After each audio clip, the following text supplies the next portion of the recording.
প্রতিবেশী কানাডাকে যুক্তরাষ্ট্রের একটি অংশ করে নেওয়ার ধারণাটি দারুণ এবং কানাডার অনেক নাগরিক সেটি চান বলেও দাবি করেছেন নবনির্বাচিত মার্কিন প্রেসিডেন্ট ডোনাল্ড ট্রাম্প। যুক্তরাষ্ট্রের স্থানীয় সময় বুধবার 18 ডিসেম্বর নিজের সামাজিক যোগাযোগ মাধ্যম ট্রুথ সোশ্যালে দেওয়া এক পোস্টে এমন মন্তব্য করেছেন তিনি। সংবাদ মাধ্যম পলিটিকো বলছে, সম্প্রতি কানাডা ও জাস্টিন ট্রুডোর সরকারকে ট্রাম্পের খোঁচা দেওয়ার ঘটনাটি এটি প্রথম নয়। এর আগে কানাডার অর্থমন্ত্রী ক্রিস্টিয়া ফ্রিল্যান্ড পদত্যাগ করার পর সোমবারও তিনি এমন কাজ করেছেন।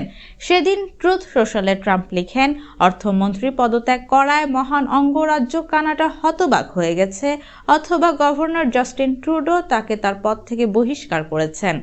ফ্রিল্যান্ডের আচরণ পুরোপুরি বিষাক্ত ছিল এবং তা অত্যন্ত অসুখী, কানাডার নাগরিকদের জন্য ভালো চুক্তি করার পক্ষে মোটে সহায়ক ছিল না, তার অভাব কেউ বোধ করবে না।